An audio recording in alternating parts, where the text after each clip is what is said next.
প্রথম কথা হচ্ছে তুলসী গ্যাবার্টকে চেনা দরকার। এই মহিলাটা আসলে কে? এই মহিলাটা হচ্ছে খুব ধান্দাবাজ টাইপের একটা লোক। সে হইল জন্মাইছে ধরেন একটা মিক্স ফ্যামিলিতে, একটা আমেরিকান হোয়াইট, বাবার দিক থেকে আবার হচ্ছে ইন্ডিজিনাস কমিউনিটির একটা ইয়ে আছে, সামোয়া কমিউনিটি আছে আপনার হাওয়াইতে। এরকম একটা মিক্স ফ্যামিলিতে জন্ম হয়েছে। তার মা হচ্ছে আপনার হিন্দু ধর্মে কনভার্ট হয়েছিল। কনভার্ট হওয়ার পরে তার ছেলেমেয়েদের নাম কিন্তু সব এরকম হিন্দু নাম রাখছে, তুলসী, ভক্তি, তারপরে এরকম এরকম কিসব নাম, চার পাঁচটা নাম রাখছে। এবং ছোটবেলা থেকেই তাদেরকে ইয়োগা প্র্যাকটিস করানো, ইসকনের যে সংগঠন আছে আমেরিকাতে, সেই ইসকনের সংগঠনের সাথে ইনভলভ করা, গীতার ভ্যালুজের মধ্য দিয়ে বার করানো। কনভার্টেড হওয়ার জায়গা থেকে বুঝতে হবে, যেহেতু আমরা লম্বা সময় দেশের বাইরে ছিলাম, ওয়েস্টার্ন সেকুলার সোসাইটিতে কিন্তু মানুষ প্রচণ্ড আধ্যাত্মিকতা থেকে অনেক দূরে থাকে আর কি। এই মানুষগুলো যখন কোনো ধর্মকে বেছে নেয়, তারা ওই যে আধ্যাত্মিকতা, যে হৃদয়ের শূন্যতার জায়গাটা আছে না, ওটাকে তারা খুব সিরিয়াসলি নেয় কোনো ধর্ম।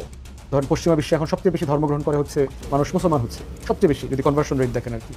এবং এই মুসলমানদেরকে আমরা দেখেছি ওয়েস্টার্ন ওয়ার্ল্ডে, যে আমাদের থেকে আমরা যারা সোকল জন্মাত মুসলমান আর কি, মানে জন্মায় মুসলমান, এই মুসলমান থেকে তারা মুসলমান আসলে ভালো মুসলমান। লেখাপড়ায়, জ্ঞান চর্চায়, প্র্যাকটিসে, আন্তরিকতায়, নিষ্ঠায় তারা খুব সিরিয়াসলি করে। ভারতের হিন্দুরাও হয়তো তো সিরিয়াসলি তার গীতা, কৃষ্ণ, ভগবদ গীতা এগুলো পড়ে টরে নাই, যে পরিমাণ আসলে এই মহিলাটা পড়ছে। কারণ মায়ের ওইখান থেকে বড় হয়েছে। এরপরে এর সাথে যোগ হয়েছে হলো বিজেপির হিন্দুত্ববাদী রাজনীতি। সে করতো কিন্তু ডেমোক্রেটিক পার্টি, জি চেঞ্জ করে সে হচ্ছে রিপাবলিকান পার্টিতে। 2022 সালে সম্ভবত 22 সালে যুদ্ধ করতে, কিন্তু মিলিটারি অফিসার ছিল, যুদ্ধ করছে ইরাকে, আফগানিস্তানে। এবং দেখেন যে হিন্দুত্ববাদী মাইন্ডসেট নিয়ে দুইটা মুসলিম দেশে যুদ্ধ করতে গেছে, তার ভিতরে যে ঘৃণা, বিদ্বেষ, এবং কোন সময়টাতে ওয়ার অ্যান্ড টেররের ডিসকোর্সের প্রবলেমের সময় সারা দুনিয়াতে যেখানে আমেরিকানরা ন্যাটো ফোর্স হচ্ছে ইসলামের বিরুদ্ধে, মুসলমানদের বিরুদ্ধে অনন্তকালের একটা যুদ্ধ ঘোষণা করেছে, যেই যুদ্ধের শিকার বাংলাদেশেও আমরা হয়েছি।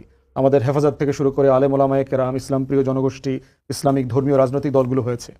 তো সেই ব্যাকগ্রাউন্ডে থেকে বুঝতে হবে যে তার ইলেকশন ক্যাম্পেইনে বিজেপি কি পরিমাণ টাকা খরচ করছে।